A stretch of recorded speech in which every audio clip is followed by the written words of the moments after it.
From Keene in the Shire, the Liberty Media capital of the world, this is Daryl W. Perry, host of FPP Radio News for Wednesday, September 14th, 2016. Silver is trading at $18.85 per ounce. Gold is valued at $1,319 per ounce. And according to BitcoinAverage.com, the average price of Bitcoin is $610.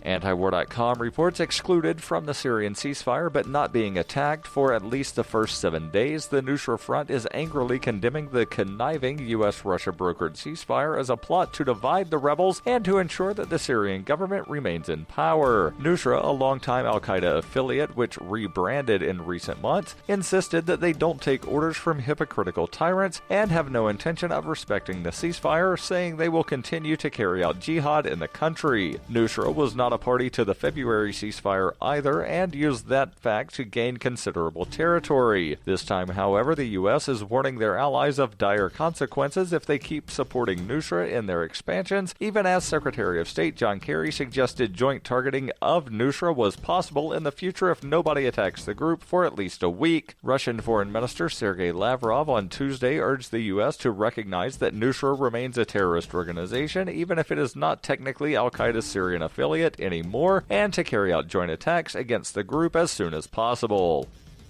For nearly 40 years, Roberts & Roberts Brokerage has been a trusted source for buying and selling precious metals like gold and silver. They also take Bitcoin for precious metal purchases and have permanently removed the minimum purchase amount for all orders paid in the digital currency. Call Roberts & Roberts today for knowledgeable advice on buying and selling precious metals and a forward-thinking approach to new technologies. 800-874-9760 or visit online at rrbi.co.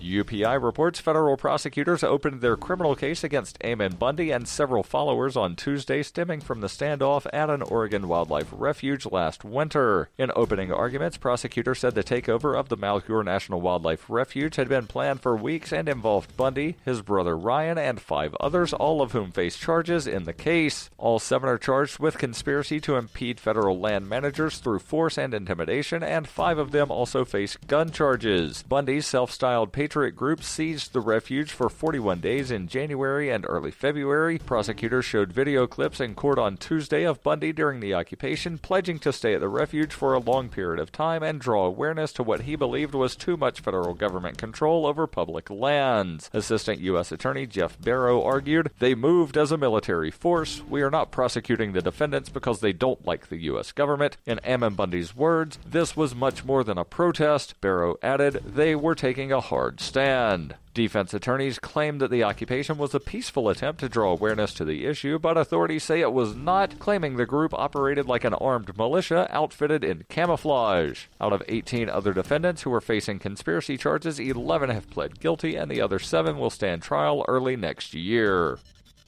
You can support FPP Radio by shopping online. Whether you're looking for precious metals or books, you'll find that and more at shop.fppradio.com. Every purchase you make from one of my affiliates at shop.fppradio.com helps fund FPP Radio. Or you can shop directly from FPP with Bitcoin in the Bitcoin store. That's shop.fppradio.com.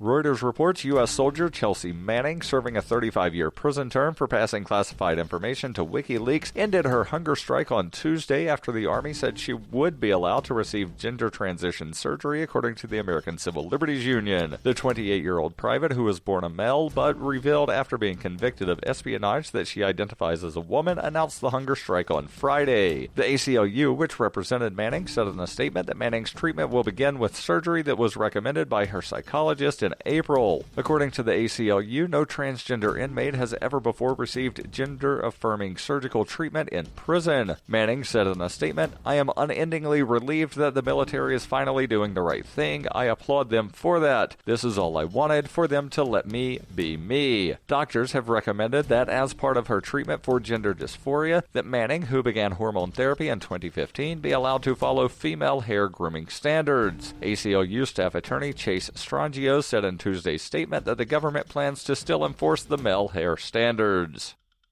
This has been FPP Radio News, online at fppradio.com.